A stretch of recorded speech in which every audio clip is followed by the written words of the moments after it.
تو ایران کے لوگوں کے بارے میں اللہ کے رسول صلی اللہ علیہ وسلم نے یہ خاصیت پہلے ہی بتا دی تھی، جو آج 2026 میں سچ ثابت ہو گئی۔ رسول اللہ صلی اللہ علیہ وسلم نے آج سے 1450 سال پہلے اہل فارس، جو آج کا موجودہ ایران ہے، ان لوگوں کے بارے میں اللہ کے نبی نے ایسی بشارت بیان فرمائی تھی، ایسی خاصیت بتائی تھی، جسے جاننے کے بعد آپ بھی حیران رہ جائیں گے۔ کیا آپ جانتے ہیں کہ جس قوم کو دنیا پابندیوں کے ذریعے جھکانے کی کوشش کر رہی ہے، اس کے بارے میں 1450 سال پہلے کائنات کے سب سے سچے انسان نبی کریم صلی اللہ علیہ وسلم نے کیا فرمایا تھا؟ آج دنیا کی نظریں ایران کی طاقت اور ان کی ذہانت پر ٹکی ہیں، لیکن یہ ذہانت اچانک نہیں آئی۔ یہ وہ معجزاتی پیشن گوئی ہے جو صحابہ اکرام رضی اللہ تعالیٰ عنہ کے سامنے اس وقت کی گئی تھی جب فارس یعنی پرشیا ایک عظیم سلطنت تھی اور اسلام ابھی پھل پھول رہا تھا۔ صحیح بخاری کی وہ حدیث یاد کریں جب حضور صلی اللہ علیہ وسلم نے حضرت سلمان فارسی کے کاندھے پر ہاتھ رکھ کر فرمایا تھا، اگر علم یا ایمان ثریا ستارے آسمان کی بلندیوں پر بھی ہوگا تو فارس کے بیٹے وہاں پہنچ کر اسے بھی حاصل کر لیں گے۔ یہ صرف ایک جملہ نہیں تھا، بلکہ ایک قوم کے ڈی این اے کی خبر تھی۔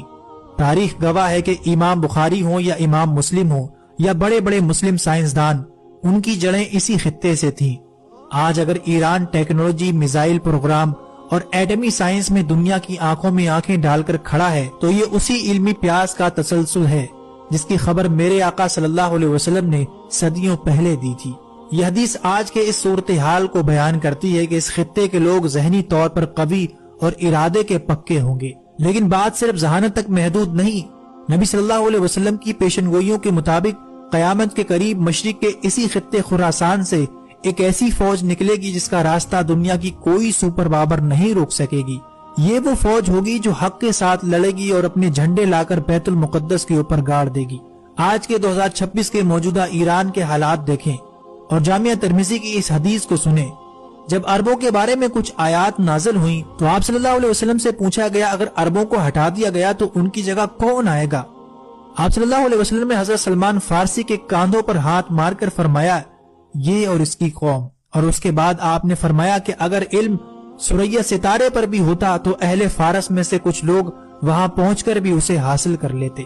مسند احمد کی ایک اور روایت میں آپ صلی اللہ علیہ وسلم نے فرمایا، قریب ہے کہ اللہ تعالیٰ تمہارے ہاتھوں کو عجم غیر عربوں سے بھر دے، پھر وہ عجمی ایسے شیر ہوں گے جو بھاگیں گے نہیں، وہ تمہارے دشمنوں کو قتل کریں گے اور فاتح بنیں گے۔ آج 2026 میں کیا آج ہم اپنی آنکھوں سے وہ منظر نہیں دیکھ رہے کہ تمام تر مخالفت کے باوجود یہ خطہ جھکنے کو تیار نہیں؟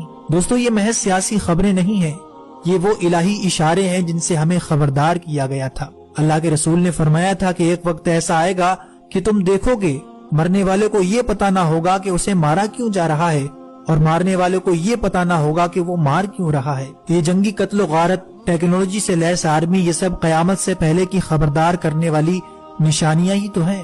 اللہ کے رسول نے اپنی امت کے ایک حصے کے بارے میں یہ بھی فرمایا تھا کہ میری امت کا ایک حصہ قیامت تک باطل سے لڑتا رہے گا اور ان کے مخالفین ان کا کچھ نہیں بگاڑ سکیں گے۔ کیا آج ہم اپنی آنکھوں سے وہ منظر نہیں دیکھ رہے؟ دوستو، تاریخ کے اوراق پلٹ رہے ہیں اور نشانیاں ایک ایک کر کے ہماری آنکھوں کے سامنے حقیقت کا روپ لے رہی ہیں۔ یہ محض اتفاق نہیں بلکہ اس عظیم تبدیلی کا آغاز ہے جس کی خبر